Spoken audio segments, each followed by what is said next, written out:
오늘 본문 말씀은 출애굽기 18장의 말씀입니다.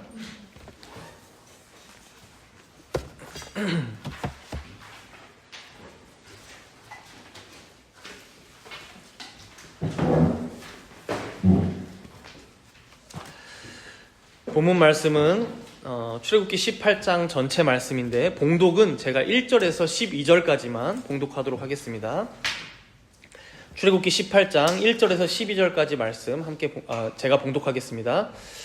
모세의 장인이며 미디안 제사장인 이드로가 하나님이 모세에게와 자기 백성 이스라엘에게 하신 일, 곧 여호와께서 이스라엘을 애굽에서 인도하여 내신 모든 일을 들으니라.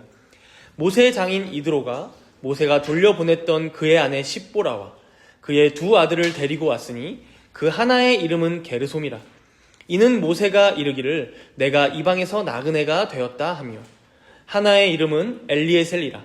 이는 내 아버지의 하나님이 나를 도우사 바로의 칼에서 구원하셨다 함이더라. 모세의 장인 이드로가 모세의 아들들과 그의 아내와 더불어 광야에 들어와 모세에게 이르니 곧 모세가 하나님의 산에 진친 곳이라. 그가 모세에게 말을 전하되 내 장인 나 이드로가 내 아내와 그와 함께한 그의 두 아들과 더불어 내게 왔노라. 모세가 나가서 그의 장인을 맞아 절하고 그에게 입맞추고 그들이 서로 문안하고 함께 장막에 들어가서 모세가 여호와께서 이스라엘을 위하여 바로와 애굽 사람에게 행하신 모든 일과 길에서 그들이 당한 모든 고난과 여호와께서 그들을 구원하신 일을 다 그 장인에게 말하매, 이드로가 여호와께서 이스라엘에게 큰 은혜를 베푸사 애굽 사람의 손에서 구원하심을 기뻐하여 이드로가 이르되 여호와를 찬송하리로다. 너희를 애굽 사람의 손에서와 바로의 손에서 건져내시고 백성을 애굽 사람의 손 아래에서 건지셨도다. 이제 내가 알았도다. 여호와는 모든 신보다 크심으로 이스라엘에게 교만하게 행하는 그들을 이기셨도다 하고, 모세의 장인 이드로가 번제물과 희생 제물들을 하나님께 가져오매 아론과 이스라엘 모든 장로가 와서 모세의 장인과 함께 하나님 앞에서 떡을 먹으니라. 아멘. 오늘은 출애굽기 18장 말씀을 통해서 우리가 세상에 줄 것, 세상이 우리에게 주는 것이라는 제목으로 함께 말씀을 나누도록 하겠습니다.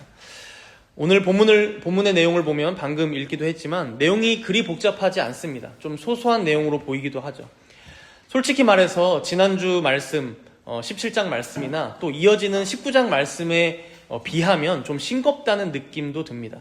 지난주 말씀 여러분들 다 기억나실지는 모르겠지만 17장에 보면 아말렉과 피 튀기는 전쟁을 벌였습니다. 그리고 다음 주에 보겠지만 19장도 보시면 드디어 이스라엘 백성들이 그 시내산 앞에 도착해서 불과 구름과 우레와 번개 가운데 임재하시는 하나님의 영광을 목도하게 됩니다. 이스라엘 백성들은 막 떨기도 하죠.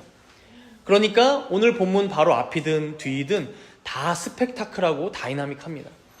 그런데 이와 비교해서 이 사이에 끼어있는 오늘 본문인 18장은 어떻습니까? 모세의 장인 이드로가 예전에 모세와 헤어졌던 가족들을 다시 데리고 오는 장면이에요. 그래서 이제 반가우니까 맞이하고, 그러다가 후반부에 보면 모세에게 이드로가 어른으로서 얘기해 주는 것 같은데 이런저런 조언을 해주고 떠나가는, 이제 이런 소소한 가족사 같은 얘기로 보입니다. 그러니까 전쟁 이야기도 아니고 하나님의 막 장엄한 영광스러운 임재 얘기도 아닙니다. 그러나 여러분, 우리가 알지만 당연히 이 말씀이 괜히 여기에 있지는 않겠죠. 어떤 신학자는 평가하기를 이 출애굽기 18장은 출애굽기 말씀 전체를 엮어주는 경첩이다라고 얘기합니다. 경첩이 뭐예요? 벽에 문을 달 수 있도록 이어주는 거잖아요. 그래서 이 앞에 17장까지는 이스라엘의 구원 역사가 나온다면, 그래서 구원의 역사가 나온다면 이제 19장부터 이어지는 40장까지의 말씀은 율법의 말씀이 이어진다. 그러니까 구원과 율법의 말씀을 하나로 탁 엮어주는 그 말씀이 지금 본문에 있는 18장의 말씀이다. 이렇게 다리가 된다라고 설명도 하더라고요. 저 또한 그러한 설명에 어느 정도 동의를 하면서요, 이제 여기에 더해서 이 본문의 의미를 한 문장으로 저는 이렇게 정리하고 시작하면 좋을 것 같아요. 우리들이 세상과 어떤 관계를 맺어야 하는지를 가르쳐주는 말씀이라고 우리가 볼 수 있을 것 같아요. 우리들이 세상과 어떤 관계를 맺어야 하는지 가르쳐주는 말씀. 왜 이렇게 평가되었나 싶은데, 여러분 지금까지 한번 이스라엘 백성들이라고 생각해 보세요. 이스라엘 백성들에게 자기 이 하나님의 백성이 아닌 세상은 어떠한 존재들이었습니까? 먼저 애굽이 있죠. 애굽은 항상 자신들을 억압하고 괴롭히고 끝까지 쫓아오던 원수 중의 원수였어요. 그리고 출애굽하고 나서도 세상은 어때요? 광야 생활이 시작되죠. 이 세상은 이들이 극복해야만 하는, 그래서 이 자신들을 살기 힘들게 만드는, 굶주리게 만들고 목마르게 만드는 좋은 적이 없습니다. 장애물들이죠. 넘어가야만 하는. 그리고 지난주에 아말렉도 어떻습니까? 이스라엘 백성들이 애굽 사람들 말고 처음으로 접한 외지인들인데 그들과 바로 전쟁을 벌이게 되죠. 지금까지 이스라엘 백성들이 세상과 맺어온 이 관계, 이 상황을 보면요, 오직 적대와 싸움과 그리고 극복밖에는 없습니다. 만약 이 상태로 이들이 신의 산으로 당도하여 율법을 받게 되면 이후에 어떻게 될까요?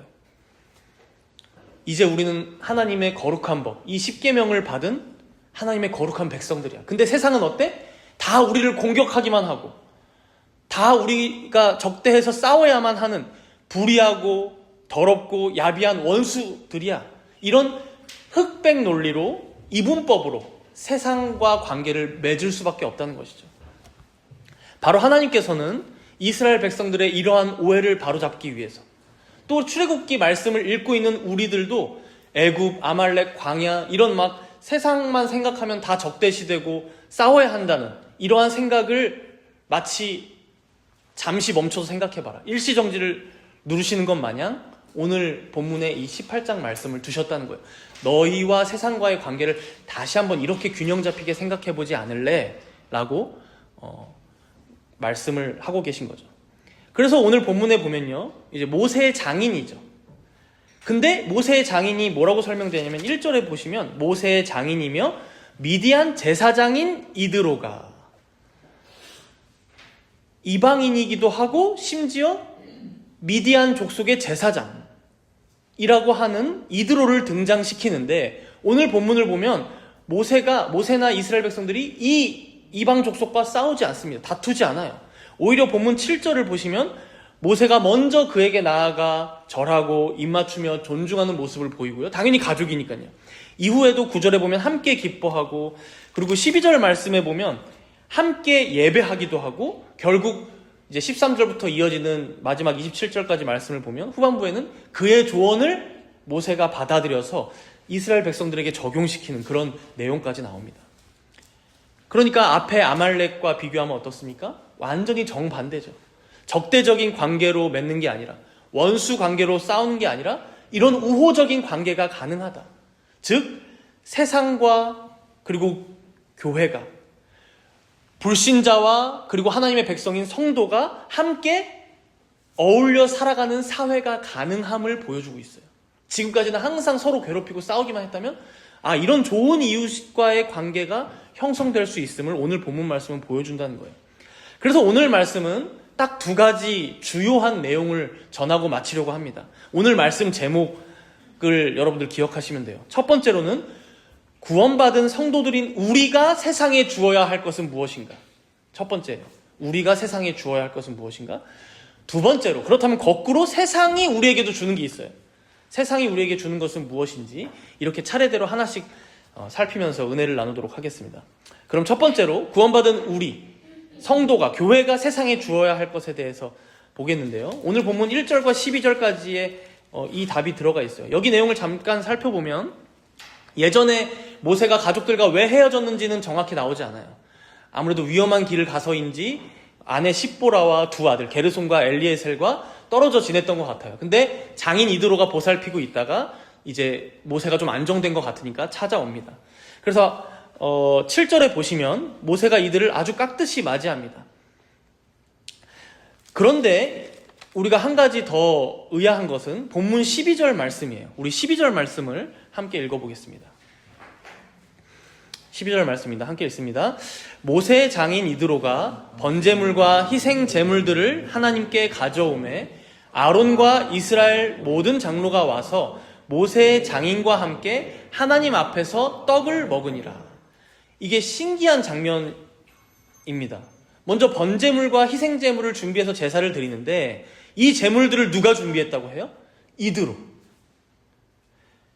아론도 아니고 모세도 아니고 모세의 장인 이드로가 주관하고 있어요. 근데 우리가 앞에서 봤지만 이드로는 어떤 사람이에요? 미디안 족속의 제사장이에요. 쉽게 말하면 다른 민족의 우상을 섬길 때 제의를 주관하는 제사장이라는 거예요. 우리로 보면 불신자이기도 하고 혹은 뭐 다른 종교를 섬기고 있던 사람으로 비유할 수 있을 것 같아요. 그런데 그런 이드로가 이제 막 이스라엘 백성들과 만났는데, 모세를 만났는데 번제물을 가지고 오고 있다는 거예요. 더해서 뒤에 보시면 아론과 이스라엘 모든 장로가 와서 이드로와 함께 어떻게 해요? 하나님 앞에서 떡을 먹어요. 하나님 앞에서 떡을 먹어요. 언뜻 봐도 이건 단순한 식사가 아닙니다. 그냥 한 상에서 먹고 마셨다는 의미가 아니라 지금까지는 이방인이었을지 모르지만, 지금까지는 당신이 다른 신을 섬기던 이방 민족의 제사장이었을지 모르지만 이제는 뭐예요? 하나님의 백성들과 함께 한 식탁에서 한 빵을 먹고 나누는 자가 되었다. 우리로 보자면 성찬을 함께 먹고 나누는 한 언약 백성이 되었다. 하나님 안에 한 식구가 되었음을 보여주는 상징적인 장면입니다. 그렇다면 여러분, 이런 극적인 일이 어떻게 일어난 걸까 우리가 봐야 하는 것이죠. 아무리 이방 족속과 우리가 이웃으로 친하게 지낸다고 해도, 친밀하게 지낸다고 해도 그게 아무나 하나님의 백성으로 받아줘도 된다는 의미는 아니니까요. 그래서 이 비결이 어디에 있나 보면요, 본문 8절 말씀에 나옵니다. 우리 본문 8절 말씀 함께 읽겠습니다. 8절입니다. 모세가 여호와께서 이스라엘을 위하여 바로와 애굽 사람에게 행하신 모든 일과 길에서 그들이 당한 모든 고난과 여호와께서 그들을 구원하신 일을 다 그 장인에게 말하매. 여기서 우리가 주목할 단어가 맨 마지막에 나오는 말하매라는 단어예요. 이 단어는 히브리어로 사파르라고 합니다. 사파르. 근데 이 단어의 의미를 보면 그냥 말했다, 뭐 얘기했다 정도가 아니라 이 단어가 출애굽기 안에서 어떻게 쓰였냐 보면 9장 16절 말씀에 이렇게 하나님께서 모세, 너를 세우신 목적이 뭔지 아니? 이스라엘 백성들을 먼저 불러서 만민 가운데, 이방 족속 가운데 세우신 의미가 뭔지 아니? 라고 하면서 설명하시는 말씀에 뭐라고 나오냐면, 내가 너를 세웠음은 나의 능력을 내게 보이고 내 이름이 온 천하에 전파되게 하려 하였음이니라. 여기서 전파, 이 전파가 오늘 본문의 말하매와 똑같은 단어예요. 전파되게, 하나님의 이름이 온 천하에 전파되게, 사파르 되게 하려 하였습니다. 그래서 하나님의 이름이 전파되다라는 의미가 여기 말하매에 들어있다는 거예요. 결국 여기 오늘 본문 8절에서 모세가 이드로에게 했던 이 말은 단순히 가족 간에 너 어떻게 지냈어? 저 이렇게 저렇게 지냈어요 하는 안부를 얘기하는 정도의 말이 아니었습니다. 이건 하나님께서 모세를 세우신 목적, 더 나아가서 하나님께서 이스라엘을 구원하신 목적인 내 이름이 온 땅에 전파되게 하려 합니다. 이 지상 명령을 수행하고 있는 첫 번째 복음 선포의 현장이라고도 볼 수 있다는 거예요. 우리가 불신자에게 가서 혹은 불신자 가족을 만났을 때 복음을 전파하는 행위가 오늘 본문 8절에서 이루어졌다는 거예요. 그럼 여기서 이제 모세가 이 복음으로 무엇을 선포했을까를 우리가 볼 수 있죠. 여기 8절 말씀에 보면 총 3가지로 정리해서 전합니다. 첫 번째로는 여호와께서 이스라엘을 위하여 바로와 애굽 사람에게 행하신 모든 일에 대해서 지금 전파하고 있어요. 두 번째로는 길에서 그들이 당한 모든 일, 길은 여기 광야겠죠, 광야. 그러니까 어려운 일들까지도 얘기하고 있어요. 그 다음에 세 번째로는 그런 중에도 여호와께서 그들을 구원하신 일. 여러분, 이 3가지 중에 복음 선포라고 하는데 이런 내용이 꼭 들어가야 하나 싶은 내용이 있죠. 바로 두 번째 내용이에요. 길에서 그들이 당한 모든 일, 모든 고난들. 즉 마라에 도착했더니 물이 써서 우리가 마실 수 없었어. 우리가 너무 굶주렸어가지고 막 배고프다고 하나님 앞에서 성을 냈었어. 또 물이 없어서 심지어 하나님과 다투고 하나님을 시험했었어. 사실 이런 얘기는 하나님을 전한다고 하는데, 복음을 선포한다고 하는데 뭐하러 이 내용을 전할 필요가 있겠습니까? 자신의 부끄럽고 초라한 민낯들이고 우리가 겪었던 고난들까지 지금 얘기하고 숨기지 않고 말하고 있다는 거예요. 참 절묘한 것은 바로 여기에 하나님의 백성들이, 그리고 그의 교회가, 성도가 세상을 향해서 줄 수 있는 유일한 복음의 내용이 무엇인지가 여기에 담겨 있다는 거예요. 우리가 흔히 전도 혹은 선교라고 하면 무엇을 생각하나요? 불신자를 교회에 한번 데리고 오는 거예요. 근데 이건 전도라기보다는 인도죠. 인도. 교회로 인도한 거죠. 그리고 이제 말씀을 듣게 하는 거고. 그러면 진짜 복음을 전한다라고 하면 우리가 흔히 생각하는 게 뭐예요? CCC 방식으로 보자면 선교단체에서 많이 CCC 제가 알기로는 아마 처음 만드신 분이 이제 가르친 건데, 사형리라고 있어요. 그래서 4가지의 영적 원리를 잘 알아야 된다. 이게 복음의 핵심이다. 그래서 하나님은 원래 당신을 사랑하십니다. 하나님은 당신을 향한 위대한 계획을 갖고 계세요. 첫 번째. 두 번째, 그러나 인간은 죄로 말미암아 하나님과 분리되었습니다. 지금은 만날 수 없는 상태예요. 세 번째, 그러나 예수님께서 그 유일한 생명의 길을 여셨습니다. 그리고 네 번째, 그 예수님을 믿으세요. 예수님을 영접하세요. 그래서 마지막에 어떻게 끝나요? 영접기도 하고 마치는 거예요. 이게 여러분 사실은 지금 제가 아주 간단하게 얘기한 거지만 느려서 얘기해도 5분이나 10분 안에 사형리를 얘기할 수 있어요. 물론 이게 어느 정도 복음의 핵심 내용을 담고 있긴 합니다. 그러나 여러분, 엄밀하게 따져 보더라도 교리적으로 좀 안 맞는 부분도 있거니와, 이렇게 빠르게 복음을 전하고 그리고 마지막으로 불신자가 영접 기도를 따라 했다고 해서 진정으로 그 사람이 거듭났다고 우리가 어떻게 장담할 수 있겠습니까? 우리가 그 사람이 진짜 구원받았어요라고 어떻게 보증할 수 있겠습니까? 이런 측면에서 여러분, 오늘 본문의 사파르, 그러니까 하나님을 진정으로 전파했던 이 전도, 이 복음 선포는 어떤 의미로 사용되고 있는지를 우리가 잘 살펴봐야 한다는 거죠. 그래서 이걸 한 문장으로 이렇게 기억하면 좋을 것 같아요.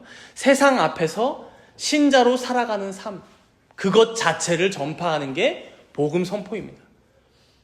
그러니까 세상 앞에서 신자로 살아가는 여러분들의 모습을 드러내는 것이 복음 전도예요. 복음 선포예요, 여러분. 오늘 모세를 보세요.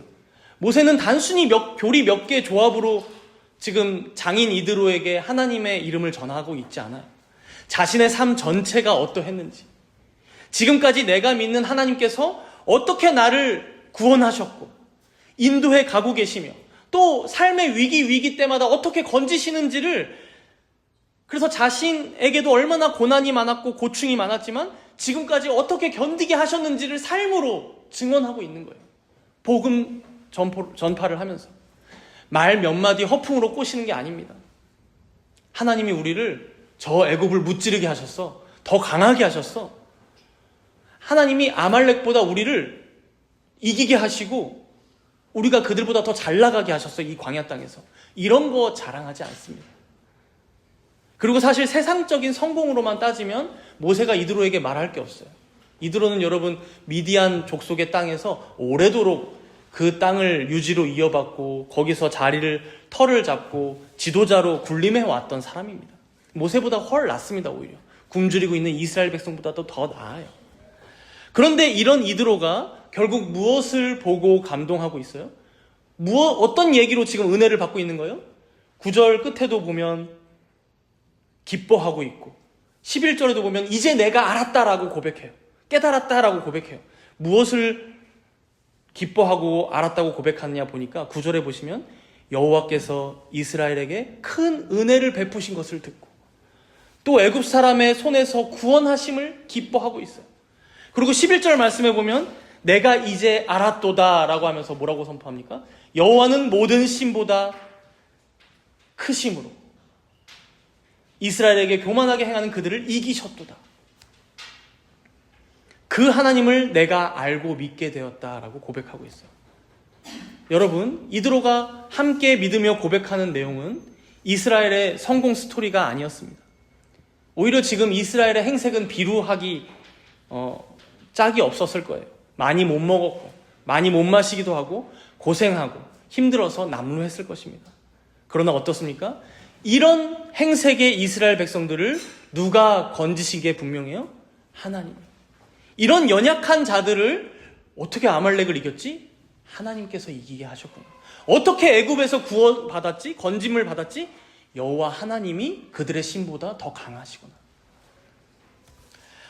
사랑하는 여러분, 오히려 이드로는 모세의 강함이 아니라, 이스라엘의 강성함이 아니라 모세의 약함을 보고 이스라엘의 부족함을 보고 더 하나님을 믿게 되었다는 거예요.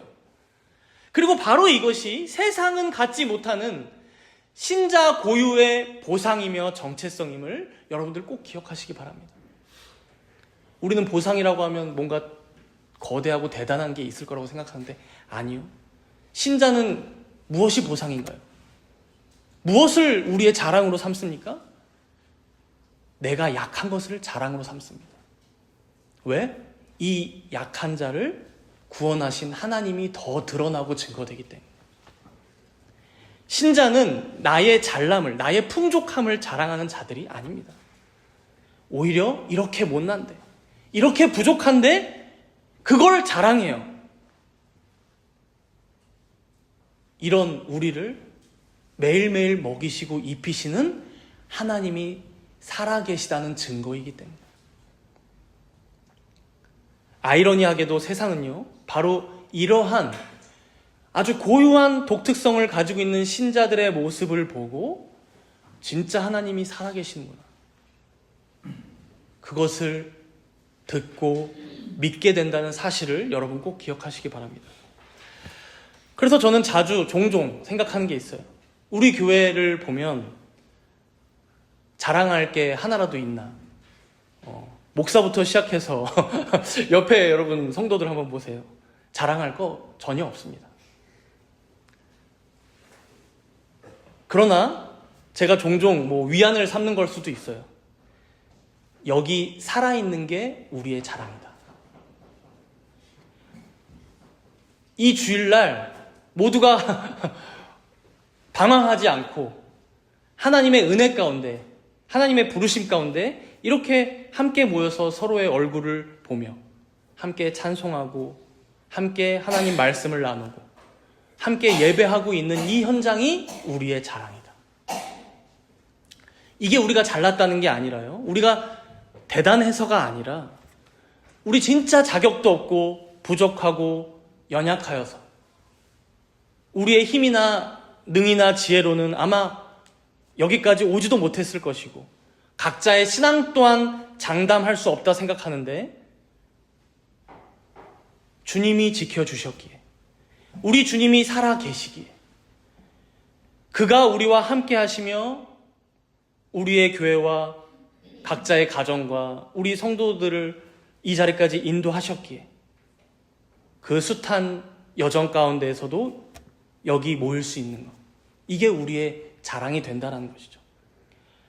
결국 오늘 이드로 또한 이렇게 여호와 하나님을 찬송하고 있습니다. 본문 10절 말씀인데요, 우리 이드로의 이 마음을 함께 생각하면서 우리 또한 이렇게 함께 고백해 볼까요? 10절 말씀입니다.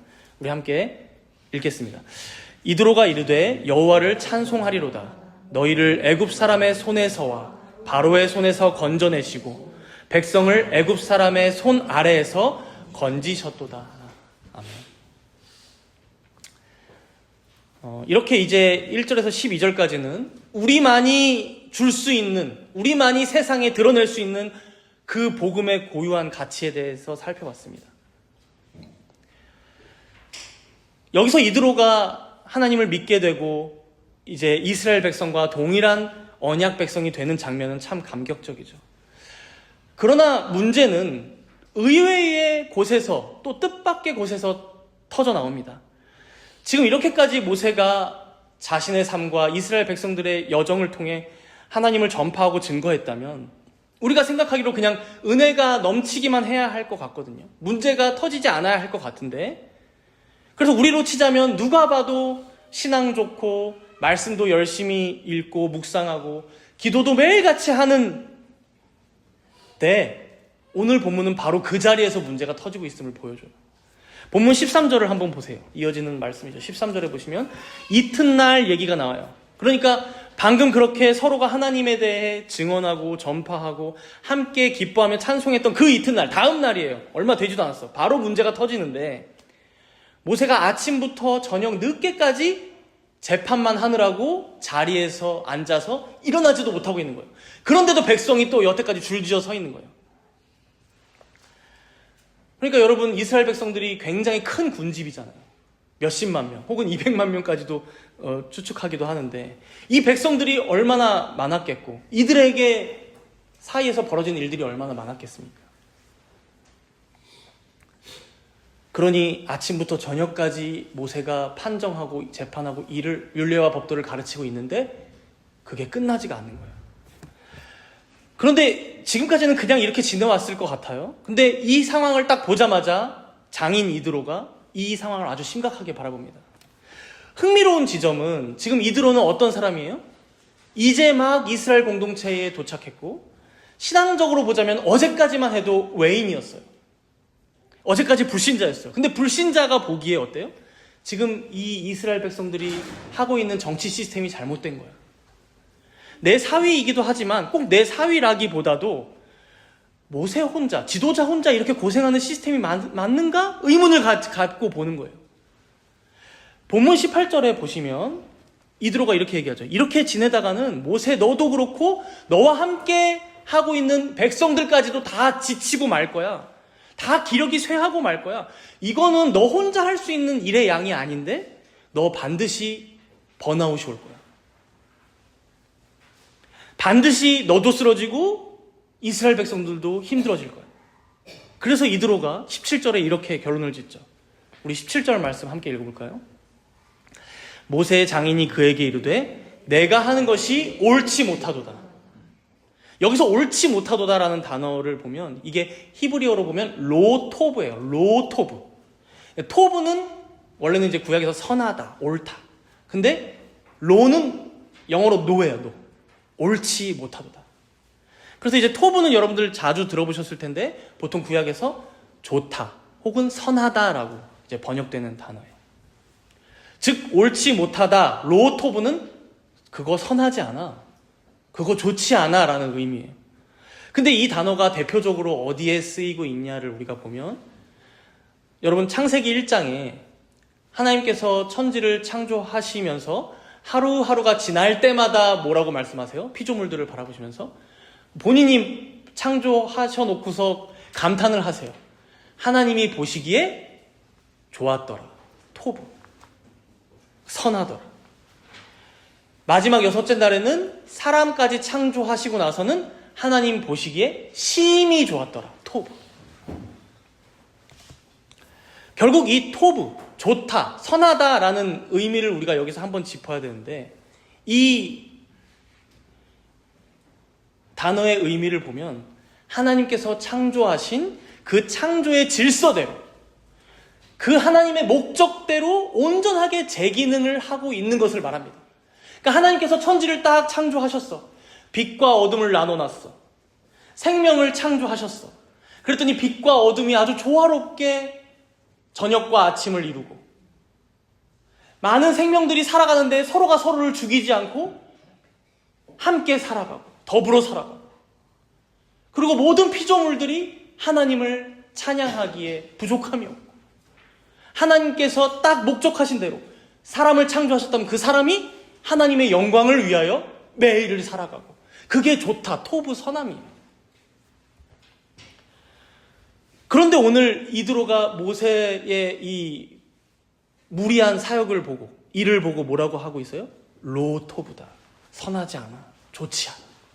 이드로가 보기에도 모세가 사역을 이렇게 혼자서 감당하면서 힘들어하는 것은 그래서 모세뿐만 아니라 이스라엘 온 백성이 힘들어할 수 있는 이 상태, 이 시스템은 결국 뭐예요? 하나님께서 창조하신 그 창조 질서로부터 어긋난다. 하나님의 좋으심, 그 토부를 너희들 하나님의 백성이라고 하면서 반영하지 못하고 있네. 드러내지 못하고 있네. 카오스, 혼돈의 상태를 겪고 있네. 라고 얘기하는 거예요. 여기서 우리가 알 수 있는 게 뭘까요? 아무리 모세가 영적으로 위대한 지도자라 할지라도, 무려 하나님과 대면하여 말을 했던 유일한 사람이었다고 하더라도, 여러분, 그 또한 한 명의 연약한 인간이라는 것이죠. 그 역시 아담의 타락으로 인해 망가진 이 땅의 흔적의 일부였고, 그러한 죄인의 한계로부터 완전히 자유로울 수 없는 자라는 것을 우리는 볼 수 있다는 것이죠. 그래서 여러분, 여기서 우리가 한 가지 확실하게 배울 점이 있어요. 모세가 이런데, 근데 우리는 가끔 뭐랄까, 신앙적으로 막 믿음이 충만하다고 하는 분들 보면 어때요? 믿음이면 다 돼. 기도하면 돈도 생기고 질병도 낫고 사업도 잘 될 수 있어. 성경 말씀만 많이 읽고 막 교리적으로 다 충만하면 모든 문제 해결받을 수 있어. 교회에서 하는 모든 활동들, 막 모임, 예배 다 참석하면 인생이 잘 풀릴 거야.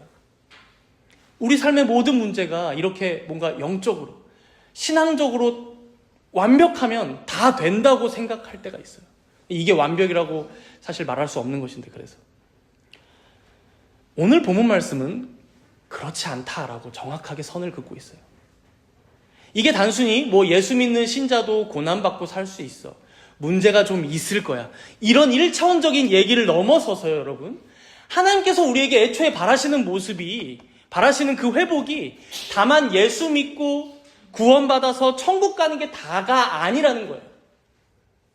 하나님께서는 우리의 삶을 통하여, 여러분들의 전 삶의 영역을 통해서 토부, 선함, 하나님께서 창조하신 처음의 그 뜻대로 모든 영역이 회복되기를 바라고 계신다고요. 교회 와서 예배드리는 그 시간뿐만 아니라 여러분들의 나머지 6일도, 하루 24시간 365일이 여러분들의 전생애가 하나님께서 보시기에 심히 좋았더라 라고 말씀하셨던 그 회복에까지 우리를 모두 이끌어가기를 원해 하신다는 거예요. 결국 토부, 선하다, 옳다, 그 창조의 질서가 여러분들의 삶에서 드러나기를 원해 하시는 거예요. 그래서 오늘 본문을 보면 모세는 누가 뭐라고 해도 영적으로 최고 지도자였어요. 하나님께서 그를 그렇게 부르시고 세우셨습니다. 그러나 어때요? 그는 그 수많은 무리들을 이끌면서 어떻게 재판하는 것이 가장 효과적이지, 어떻게 사람들을 나눠서 관리하는 것이 가장 실용적이고, 그래서 가장 모두가 행복하고 해피할 수 있는 행정 시스템인지, 그래서 나도 워라벨이 잘 맞고, 여러분들 워라벨 요즘에 중요시 여기잖아요. 모두가 삶에서 하나님의 참 안식을 누릴 수 있을지, 그걸 형성할 만한, 그걸 짤 만한 지혜가 부족했어요. 그러니까 행정이나 조직 관리에는 좀 서툴렀던 것이죠. 젬병이었던 것이죠. 그런데 어떻습니까? 모세의 장인 이드로가 딱 보니까, 이드로는 이걸 평생 해왔던 사람이에요.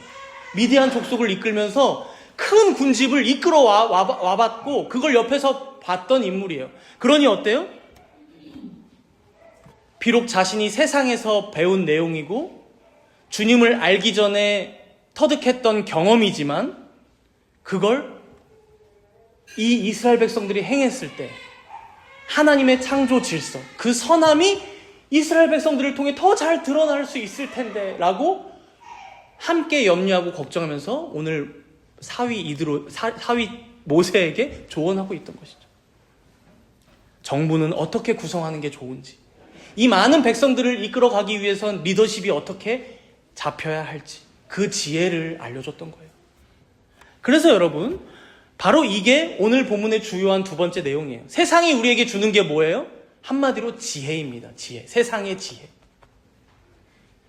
그러니까 아프면 여러분 기도만 하고 있을 게 아니라 어떻게 해요? 집 앞에 있는 병원을 가세요. 약을 드시고. 심리적으로 너무 힘들고, 때로는 어떤 분들은 공황장애도 오고 탈진도 오신다고 해요. 일을 너무 많이 하다 보면 기력이 쇠하기도 하고 번아웃이 와요. 그럼 심리학 상담도 받으세요. 필요하면 정신과 약도 처방받아서 드셔야 하면 전문가와 상의한 후에 그렇게 처방을 받아도 좋겠죠. 그러니까 기도만 하면 되느냐? 열심히 교회 나와서 예배만 드리면 되느냐? 그러면 우리의 돈이 저절로 벌리고 우리의 가족 구성원들이 행복해하고 교회가 절로 운영되느냐? 아니다라고 말하는 거예요. 제가 신앙생활이나 교회의 모임들을 결코 폄훼하는 게 아니라 필요하면 많이 해야 하고 또 모여서 말씀 나누고 기도하는 건 너무 아름다운 일이고 우리 교회도 저도 많아지면 좋겠어요. 더 그러니까 뭐 적절하게 여러분들이 참여할 수 있는 적절한 모임들이 더 많이 생기면 좋겠어요. 그렇게 계획하면 좋겠고. 그러나 교회 또한 무엇이 필요하다는 거예요? 교회에도 세상의 학문이 가르칠 곳들이 있다는 거예요. 기술도 필요하고 상담학도 필요하고 리더십도 배워야 하고 대화법도 알아야 하고 장로 교회 교인이라면 회의하는 방법도 잘 알아야겠죠. 회의법을 몰라서 막 사달이 나기도 합니다. 여러 교회들 보면. 그러니까 여러분, 하나님께서는 이 성경에 쓰여진 특별 계시가 뭐예요? 우리를 죄로부터 구원하여서 천국 가게 하는 이 특별 계시만 한정해서 복음이다라고 말하는 것은 저는 편협하다고 생각한다는 거예요. 하나님의 뜻, 하나님의 계명, 하나님의 도덕법으로 대표되는, 그러니까 하나님께서 세상을 통하여 밝히 드러내신 계시하신 그 일반 계시들을 통해서라도, 쉽게 말해서 세상의 지혜를 통해서도 여러분들의 삶을 회복해 가길 원하신다라는 거예요. 아니, 실제로 우리의 전 삶이 회복될 때는 반드시 그러한 일반 계시, 그런 세상의 지혜들도 필요하다라고 오늘 본문은 말씀하는 거예요. 그러니 여러분, 필요하면 전문가들을 만나서 배워야 하는 거예요. 오늘 모세가 이드로를 만난 것처럼. 물론 여러분, 여기서 우리는 중요한 이제 마지막 균형추를 잡아야 합니다. 이제 오늘 말씀을 오해해서 어떤 책에 이런 책도 있어요. 심리학에 물든 부족한 기독교. 또 뭐였죠? 리더십에 물든 부족한 기독교. 막 이런 게 있어요. 그러니까 너무 교회 안에 심리학, 리더십, 세상의 경영 방식이 막 들어오니까 세속화됐다라는 비판 지점이죠. 그래서 여러분, 그런 성공학을 그대로 따라가자는 말씀이 절대 아닙니다. 그래서 오늘 말씀을 보면 바로 이 부분에서 이드로가 참 지혜로운 것 같아요. 중심을 잡아주고 있습니다. 이드로는 세상의 실용적인 지혜를 제안하면서도 동시에 이 지혜를 어떻게 활용해야만 하나님을 영화롭게 하는, 교회의 덕이 되는 거룩하고 선한 토부를 살리는 지혜가 될 수 있는지 두 가지 기준을 함께 제시하고 있어요. 첫 번째로는 21절 말씀이에요. 우리 21절 말씀 함께 읽겠습니다. 21절.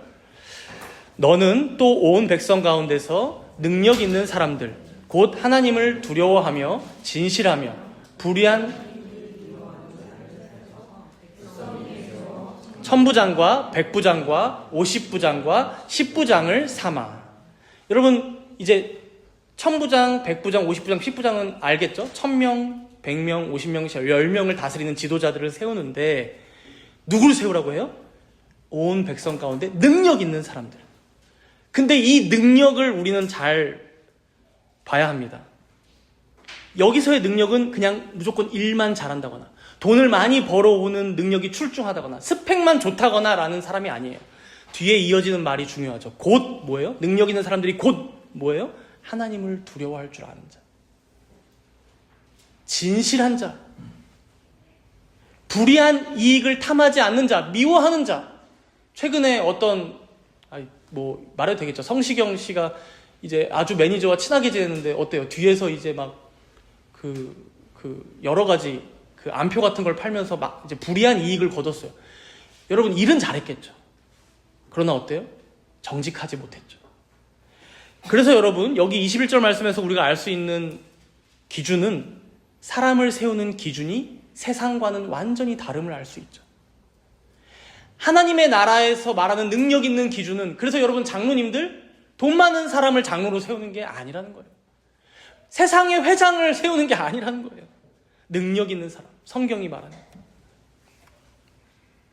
그래서 잠언 말씀에 보면 현숙한 여인이 나오는데 성숙한 사람, 지혜 있는 사람, 명철 있는 사람을 의미하는데 바로 여기 능력 있는 자라고 할 수도 있을 거예요. 두 번째로는요, 23절 말씀에도 두 번째 기준이 제시됩니다. 우리 23절 말씀 함께 읽겠습니다. 내가 만일 이 일을 하고 하나님께서도 내게 허락하시면 내가 이 일을 감당하고 이 모든 백성도 자기 곳으로 평안히 가리라. 뭐가 지금 키포인트예요? 하나님께서도 내게 허락하시면. 이드로의 지혜죠. 자신이 내놓은 안이 분명 세상에서는 창조 질서를 세우고 사회를 올바르게 세웠던 그런 바른 리더십이었지만 만약 그게 하나님의 방식과 어긋난다면, 대치된다면 하지 말아라. 하나님께서 허락하신다면 해라. 마지막 기준을 세워주고 있죠. 결국 여러분, 지금 이드로가 말했다시피 우리가 세상이 주는 지혜들을 배울 때, 그래서 세상이 주는 지식과 여러 가지 내용들을 흡수해 나갈 때, 단련해 나갈 때, 만약 그게 하나님의 말씀과 대치된다면, 맞지 않는다면 우리는 과감하게 하지 말아야 합니다. 그것은 죄이기 때문에 우리가 죄를 따를 수는 없는 것이죠. 성도가, 교회가. 오직 하나님의 말씀만이 우리의 유일한 표준이고 기준입니다. 그래서 우리는 이거를 흔한 말로는 일반 계시를 특별 계시로 해석해서 받아들이고 활용한다라고 얘기합니다. 어려운 말로. 그러나 여러분, 세상의 지혜나 지식들을 봤더니 이게 오히려 하나님의 뜻을, 교회의 덕을 세우는 방법이었네? 이게 더 선한 토부, 하나님의 창조 질서에 맞는, 그래서 모든 피조물들이 회복되고 또 우리의 전 삶까지도 하나님의 뜻대로 살아갈 수 있는 어떤 기술이고 지식이고 방안이고 어떤 묘수가 되네? 진정한 구원의 원리와 지혜가 여기 들어있네? 그러면 우리 또한 그것을, 교회 또한 그것을 잘 분별하는 가운데 그렇게 그 지혜를 배우고 섭취하고 우리의 것으로 다시 만들고 그렇게 하나님의 나라를 더욱 세워가고 해야 한다는 것이죠. 사랑하는 여러분, 이러한 일들은 결코 세상은 하지 못합니다. 세상 사람들은 어떠한가요? 돈이 벌린다고 하면 범죄까지도 일삼지 않는 게 세상입니다. 편법을 일삼는 것이 세상입니다. 그러나 신자인 우리, 교회인 우리는 어떠합니까? 진짜 하나님의 토부, 그 선함과 오름이 세워지는 일들이 무엇인지, 방식이 무엇인지 분별하며 그것을 갖고 나갈 지혜를 가지고 있어요. 그 명철을 하나님께서 우리에게 허락하셨습니다. 결국 우리는 이 땅에서 그냥 예수 믿는다고 이거 하나 믿고 살면서 오히려 극단적으로 세상을 배척하고 세상의 지식, AI는 안 돼, 산업혁명은 안 돼, 뭐 이런 식으로 수많은 기술들을 멀리하고서만 살아가서는 안 된다는 거예요. 오히려 그러한 것들이 어떻게 하나님의 뜻 가운데 잘 활용될 수 있을지, 하나님의 말씀 가운데 선하고 좋고 정말 옳게 활용될 수 있는지를 우리는 한 차원 높은 자리에서 그것을 바라보고 그것을 배우고 그것을 단련해야 한다는 것이죠. 그리고 그렇게 우리뿐만 아니라 세상 사람들조차도, 모든 피조물조차도 하나님의 영광을 위하여 존재할 수 있도록, 그래서 창세기 1장에 하나님께서 태초에 천지를 창조하시고 나서 하나님 보시기에 심히 좋았더라 라고 하는 회복에까지 이르도록 교회가 그 역할과 사명을 맡았다는 거예요. 이게 하나님의 청지기의 사명입니다. 말씀을 맺도록 하겠습니다. 오늘 우리는 출애굽기 18장 말씀을 통해서 왜 이드로의 얘기를 굳이 여기에 두셨을까를 살펴보았죠. 결국 우리와 세상과의 관계를 가르치시기 위함이었어요. 이제 이후로 하나님의 법을 막 배우기 시작하기 때문에 거기에 너희들 매몰돼서 극단적인 사람이 되지 말아라, 이걸 가르치시기 위함이었어요. 세상은 17장의 아말렉처럼 우리가 싸워서 이겨야 할 대적이 될 때도 있지만 오늘 본문의 이드로처럼 우리가 함께 교제하며 교류하며 함께 살아가야 하는 이웃이기도 말해줍니다. 이웃이라는 것도 말해준다는 것이죠. 무조건적으로 세상과 담을 쌓으며 저들은 악하고 우리는 선하다라는 흑백 논리로 살아가기를 결코 원해하지 않으신다는 거예요.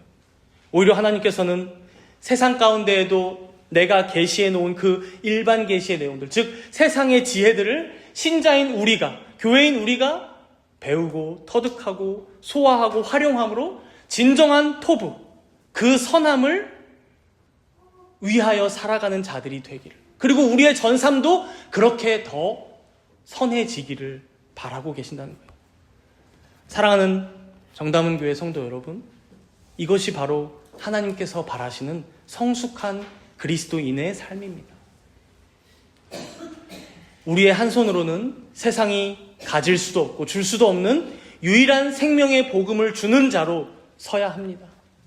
그러나 동시에 또 다른 한 손으로는 교만하게 우리만 옳다고 외치는 게 아니라, 혹은 세상의 지혜에 막 잠식되어서 복음의 가치를 가리는 자들이 아니라 균형감 있게 세상의 학문들을 배우며 전문가들의 조언을 경청하며, 그럼에도 또한 하나님을 경외함으로 그 하나님 앞에 서서 하나님 말씀으로 분별함으로 그 세상의 지혜를 사용할 줄 아는 자들이 되어야 한다는 거예요. 여기 계신 모든 우리 정담은교회 성도님들의 신앙이 이 큰 두 축으로 굳건하게 서 가시기를 축복합니다. 오늘 말씀을 통해 다시금 세상과의 관계가 정립되고 여러분들의 가정과 일터와 사회에서 그렇게 복음을 전하고 또 지혜를 배우며 신자로서 온전히 서가시는 여러분들 모두가 되시기를 소망합니다. 함께 기도하겠습니다. 주님, 오늘 말씀을 통해 다시금 세상과의 관계를 생각해 봅니다. 우리가 세상 속에서 우리의 연약함만을 부끄러워하는 게 아니라 그 약함 속에서 일하시는 하나님을 담대히 선포하며 증언하는 복음의 증인들이 되게 하여 주옵소서. 또한 우리의 교만함을 용서하여 주시사 우리 교회가, 우리 모든 성도들이 자신의 로토브, 선하지 못한 어떠한 상태나 영역이 있었다면 그게 무엇인지를 깨닫고 분별할 수 있는 지혜와 능력을 더하여 주옵소서. 이렇게 주는 자와 받는 자의 성숙한 삶을 살아내는 우리들 모두가 되게 해달라고 우리 잠시 동안 간절히 함께 기도하도록 하겠습니다. 감사합니다. 세상에서 바르게 서게 하여 주옵소서. 우리에게 주신 지혜와 명철이 있는데 우리가 그것들을 온전히 선용하고 활용하고 못하며 살고 있지 않았는지요. 세상과의 담을 완전히 쌓아버리거나 혹은 세상에 잠식되어서 하나님의 말씀을 옳게 분별하지 못하는 일들이 있지 않았는지요. 주여, 우리에게 하나님의 능력을 더하여 주시사 오늘 말씀처럼 모세가 이스라엘에게 복음을 준 것처럼 그 복음을 드러내는 자의 삶을 온전히 살게 하시고, 또한 동시에 이로를 통하여 배우는 모세의 태도처럼 진정 세상의 지혜들을 옳게 분별하며 그것을 하나님의 영광과 교회의 덕을 위하여 더욱더 활용할 수 있는 우리 정담은 교회가 또한 모든 성도들 될 수 있도록 인도하여 주옵소서. 우리 성도들 가운데 이 지혜와 분별의 명철을 허락하여 주시사 각자의 삶 가운데 온전히 주님께만 영광을 돌려 살아가는 귀한 시절 될 수 있도록 함께하여 주옵소서. 감사합니다. 주님, 감사합니다. 오늘 주신 말씀대로 세상 속에서 균형 잡힌 성숙한 성도들이 되기를 원합니다. 우리의 강함이 아닌 우리의 약함으로 주님의 살아계심을 증거하는 자들 되게 하여 주옵소서. 또한 우리의 힘과 능력과 지혜로 할 수 있다는 교만을 내려놓고 하나님께서 온 피조물 가운데 밝히 계시하신 그 세상의 지혜들 또한 겸손히 배우는 우리들 모두가 되게 하여 주옵소서. 그렇게 세상에 복음을 주고 또 지혜를 받으며 하나님을 영화롭게 하고 그를 영원토록 즐거워하는 우리들 모두가 되게 하여 주옵소서. 감사드리며 우리 주 예수 그리스도의 이름으로 기도합니다. 아멘.